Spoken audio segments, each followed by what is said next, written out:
होती है 15 साल की एक सेल्फ पोसेस्ड लड़की से। इनके घर में एक आदमी आता है मिस्टर नटल नाम का। तो वो उससे बोलती है कि आप मेरी आंट से मिलने आए हैं। मैं आपको बता दूं सर, वो ऊपर है, वो ऊपर ही रहती है अपने कमरे में, ज़्यादा आती जाती नहीं है कहीं पर। तो वो थोड़ी देर में अभी नीचे आ जाएंगी, तब तक आप मुझसे बात कर लीजिए। अब ये आदमी नटल, इसको कोई डिप्रेशन की बीमारी है और ये अपनी बड़ी सी सिटी को छोड़कर इस कंट्री साइड वाले इलाके में आया है, शांत इलाके में, इस चीज़ का इलाज ढूंढने के लिए। अब ये मिस्टर नटल पूरी कोशिश करता है कि इनके मुंह से कुछ अच्छा ही निकले, ताकि ये लड़की को भी सुनने में अच्छा लगे। एक तरह से इस बच्ची को ये इम्प्रेस करना चाह रहा है।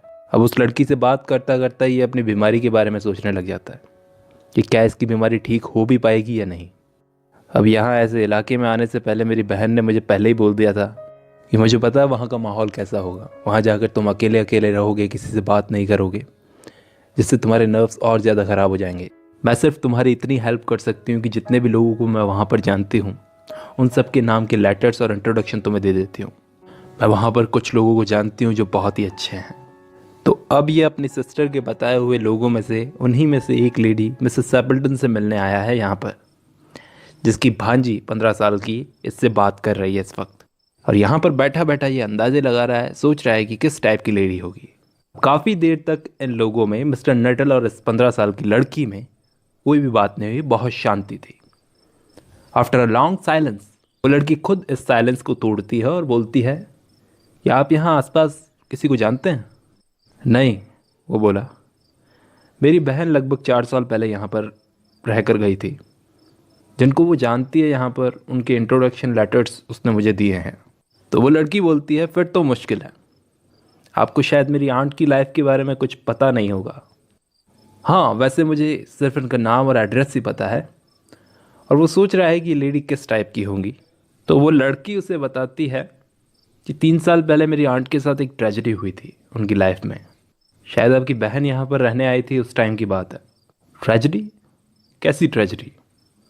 आपकी सिस्टर ने आपको बताया नहीं? पर वो सोचने लगा कि इतनी शांत और अच्छी जगह पर भी लोगों के साथ में ट्रेजेडी हो सकती है।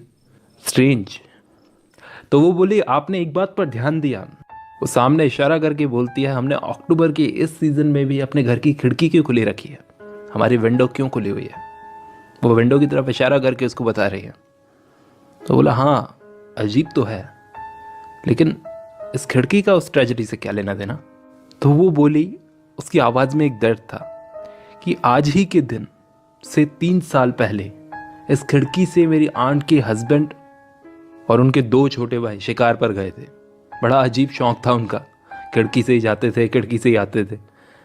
लेकिन वो दिन, आज ही के दिन 3 साल पहले उनका आखिरी दिन था। वो लौट कर कभी नहीं आए। रास्ते में जाते जाते वो एक गीले रास्ते से गए थे। उनको पता नहीं चला चलते चलते कब वो दलदल में फंस गए। एक कीचड़ टाइप का था, वहाँ पर साइन भी था, वहाँ पर लिखा हुआ था कि यहाँ पर ध्यान से चलना, लेकिन उनको क्या पता था, उन्होंने साइन की तरफ ध्यान नहीं दिया। और मेरी बेचारी आंटी के लिए सबसे ज़्यादा दुख देने वाली बात ये थी कि उन तीनों की बॉडी तक नहीं मिली बेचारों की। ऐसी भारी आवाज़ में वो बोली जिससे उसकी आवाज़ में दर्द साफ दिख रहा था। अब मेरी बेचारी आंट आज भी इस उम्मीद में ज़िंदा है कि कभी ना कभी वो लौट कर वापस आएंगे। उनके साथ हमारा एक डॉग भी गया था, वो सारे ज़रूर लौट कर आएंगे, इसी खिड़की से लौट के आएंगे।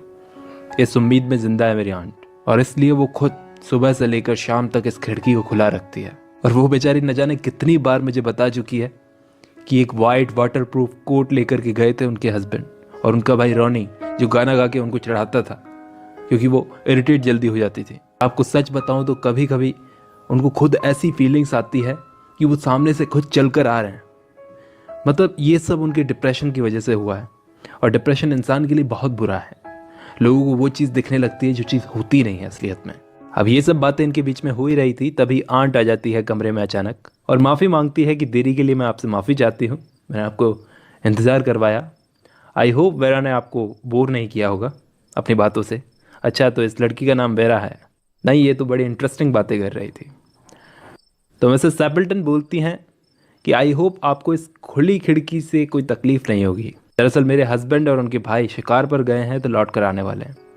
वो सुन रहा था बेचारा, वो भी कमज़ोर दिल का आदमी था, कि एक उम्मीद ने इस लेडी को कितना ज़िंदा रखा है। ये चीज़ देखकर उसकी आंखें भर आई। तो वो खुद आगे से टॉपिक चेंज करने की कोशिश करता है। वो नोटिस कर रहा था कि उस लेडी का उसकी तरफ तो ध्यान कम, कितनी डिप्रेशन में थी वो, उसकी तरफ तो अटेंशन कम दे रही थी और खिड़की की तरफ वो ज़्यादा देख रही थी। इतनी बुरी बात है, मैं आज के दिन यहाँ पर आया, वो सोचने लगा।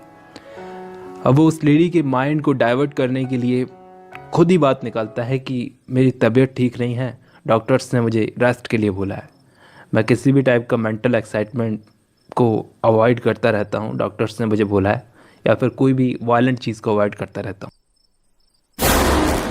तभी अचानक वो चिल्लाकर बोलती है, वो आ गए, देखो वो आ गए। तभी अचानक ये चीज़ सुनते ही वो पलटता है, 15 साल की लड़की की तरफ देखता है।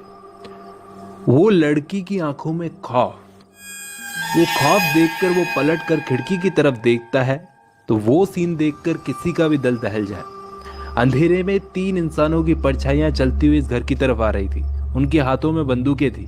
जैसे जैसे वो करीब आ रहे थे तो उनमें से एक बंदा गाना गा रहा था। तो इस बंदे ने अपनी टोपी उठाई, फ्रंट गेट की तरफ भागा और भाग गया डर के मारे। और वो तीनों बंदे खिड़की से अंदर आ गए और पूछा, कौन था ये आदमी जो हमें देख के भाग गया? तो वो लेडी बोली, मिस्टर नटल था, बड़ा अच्छा आदमी है, बीमार था बेचारा, ज्यादा कुछ बात ही नहीं की और भाग गया, जैसे कोई भूत देख लिया। तो वो लड़की बोली कि शायद वो कुत्ते से डर गया होगा। वो बोल भी रहा था, उसे कुत्तों से बड़ा